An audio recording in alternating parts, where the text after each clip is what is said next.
Alright, so the city has had a bit of a change recently. Now, from the last video, the layout didn't look quite like this. Down here it was very plain and not much was going on really, but I thought because my computer sits here, I want something good to look at when I'm on my computer, so this side has now all been tiled off. So let's take a look at what's changed. Alright, we're going to start down in this corner. Now, I've paid attention to detail a lot more this time. Like, we have a lot of cacti around the place. We've got some here and some over there. Now, I thought, I don't want this road to be completely sort of tiled off with just a white line going through the middle. I wanted like sort of a little road island running through the middle, which looks quite nice with the desert sort of theme. I think it's got a good colour scheme and it stands out quite well in the city. Now, in terms of how wide the road is, this pickup truck here is an 8 wide and the tiles go to a 14 wide, so wide enough for the truck to fit on and all the other cars, because since 2020, when LEGO Speed Champions took their cars from 6 studs wide to 8 studs wide, that was sort of the real inspiration for all of this. I mean, if they didn't do that, pretty much nothing you see in the city would exist. I would have always have kept with the 6 stud wides and the standard road plates and standard city buildings, but once those 8 stud wide cars came out, everything changed.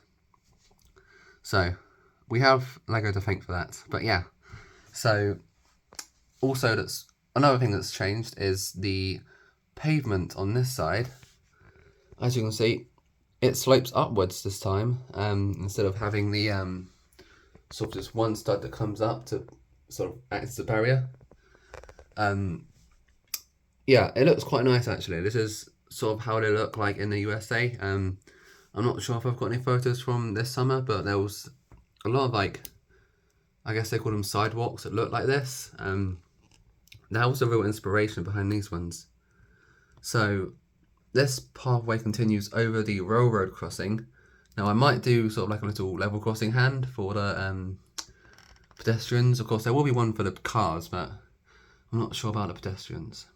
Anyway, that continues over and then all the way down to the wall. So of course I can't go any further, but that's pretty much it, complete there. So the road tiling is now of course all the way down to the end. I want to put some 1x2s going along the end, but apart from that, it's basically complete. On this side, this was a lot different before. This was a scrap yard, and then on this side, there were 2 parking spaces for police cars. Now this is completely changed, and it's become parking for police and ambulance. The yellow car was an experiment. It's just based off of one of those airport operations cars you see, and it is a Ford Explorer. So there's plenty of space for parking. We've got 2 spaces down here, 2 there and 2 there. Ignore the white truck in the end. But yeah, the inspiration for the wall design came from this place in Indiana. I can't remember where it was, but there's a big tall wall. I think it's for a police station, but I thought it looked quite cool in real life, so I thought I'd try and design it out of Lego using those 1x2 groove bricks. Those are quite nice, and then the lamps, of course, above look quite good, with the grey as the background colour.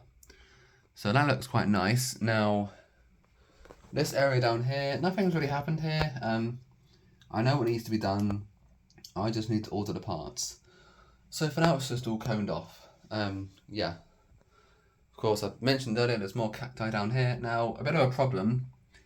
They don't make 8x8 base plates, so I'm going to have to break the LEGO law and buy an 8x16 and cut it in half. So I apologise for that, but there's not much I can do.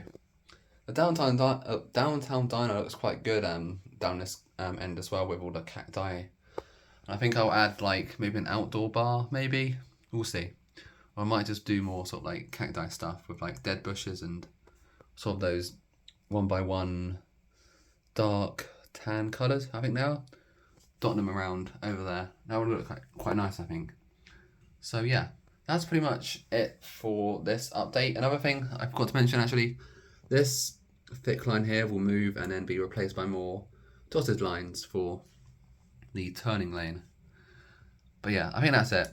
and hopefully I'll have another video on something next week. So thank you for watching and have a good day. Goodbye.